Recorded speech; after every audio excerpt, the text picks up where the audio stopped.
Today we're going to talk about how to navigate the instrument cluster. To navigate the instrument cluster, you'll use the cursor button here on the steering wheel. One push of the cursor button will cycle through the different tubes up into the head-up display with augmented reality and back down into each individual instrument cluster tube. It always goes in a counterclockwise motion.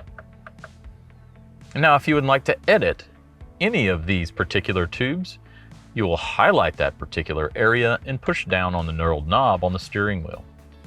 So here you can see I'm turning off and on the power meter, which is this kind of area around there, showing acceleration and recuperation.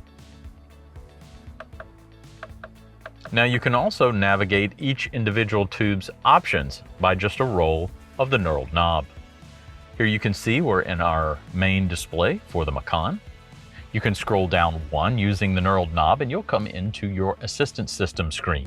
Here it will show adjustments you make to the distance with adaptive cruise control and InnoDrive. It also will show other vehicles and or people if they're around. One scroll down from there will take you to the small navigation screen. Now, in this particular screen, we currently have the Porsche's navigation system. If you have Apple CarPlay and use Apple Maps, you can actually populate this particular screen also with Apple Maps as well if you have active route guidance. So I'm going to start an active route guidance here, and there you can see we have Apple Maps populating both the instrument cluster and the PCM. And the same thing works for Android Auto. You can scroll down here and you can have the larger map. If we did not have Apple Maps running right now, this larger map would be filled with the car's native navigation. We also can go one more down from there and show you the simplified view, where it has whatever cruise control information, your sign recognition, speed limit, and other basic information that you may need. Let's go back to the top.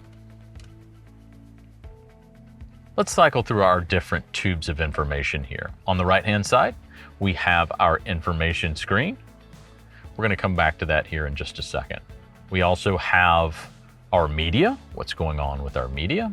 We have Sport Chrono Package if you have that equipped, where you can actually start and stop laps from this point. And we also have our trip view here, as we have in all of our vehicles. Finally, we have navigation, and it pulls turn by turn in this particular area of the instrument cluster. Now let's cycle over to the left-hand side. Now here you can see the classic speedometer plus the speed limit sign there in the middle. You can scroll down from there and you have a G meter. This detects how many G-forces going forward, back, left, or right. You also have your TPMS system or tire pressure monitoring system, where you can view your current tire pressures.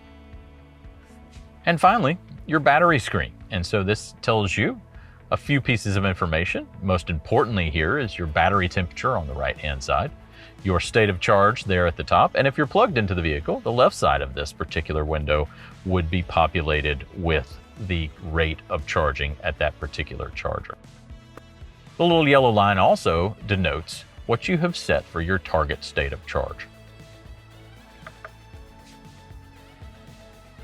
If you would like to edit or adjust any of these particular tubes, all you have to do is push down on the knurled knob and it will give you the associated options for that particular tube. Now there's one screen on here which you can configure from the PCM, and that's your information screen here. This is programmable in the PCM. To adjust the information screen here in the instrument cluster, you'll go to Settings, Display, Instrument Cluster. You can adjust the brightness here for the entire instrument cluster. You also can adjust the display scope here of the things that are displayed in the instrument cluster.